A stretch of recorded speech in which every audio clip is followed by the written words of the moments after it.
श्रीराम समर्थ. 20 मेचे प्रवचन. भगवंताच्या स्मृतीत प्रपंच करावा. दुःखाचे मूळ कारण स्मरणातून गेला रघुनंद. सर्व दुःखांचे मूळ भगवंतापासून झालो दूर. रामा वाचून प्रपंचात नाही सुख. कारण प्रपंच मूर्तिमंत आहे. दुःख कोळशाने हात काळा झाला, त्याने दुःखी कष्टी झाला. ज्याचा जो धर्म तो त्याने पाळला, आपण मात्र नाही ओळखला. तैसा प्रपंच दुःखाचा झाला, भगवंता वाचून वाया गेला. जगातील ऐश्वर्य मनाची प्राप्ती, रामरायाविन समाधानाला न देती. जे जे वैभव जगती, ते ते आले हाती. वाया सर्व जाते, हाती न येता रघुपती.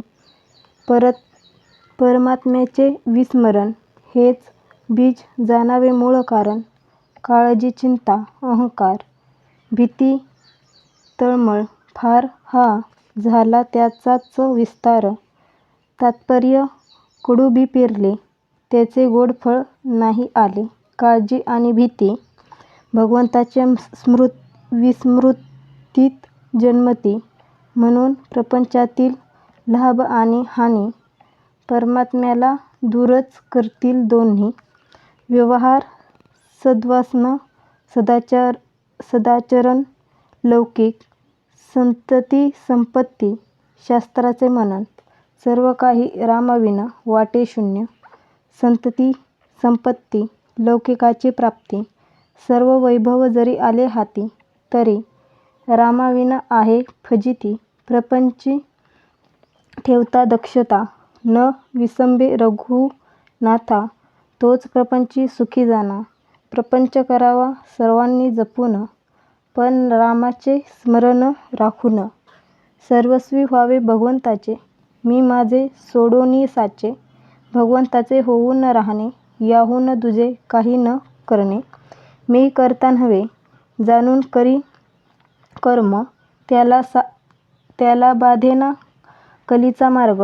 दुष्ट अभिमानाला न पडावे बळी, त्याचा मालक होईल कली.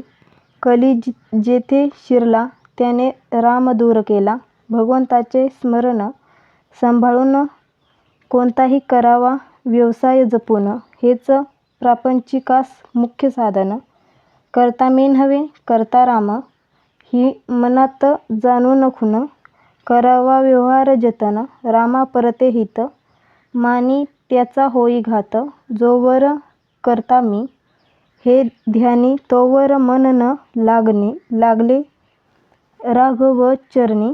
मीपणा टाकावा, अभिमान सोडावा, सुख येईल त्याचे मागे. हा विश्वास बाळगावा, ज्याने केले सर्वच रामास अर्पण. तेथे मीपणास नाही ठाव ठिकाणा. पापाचे न व्हावे आपण धनी, करता राम जाणून मनी. रामसेवे परते हित, सत्य सत्य नाही या जगात. म्हणून रामास व्हावे अनन्य शरण.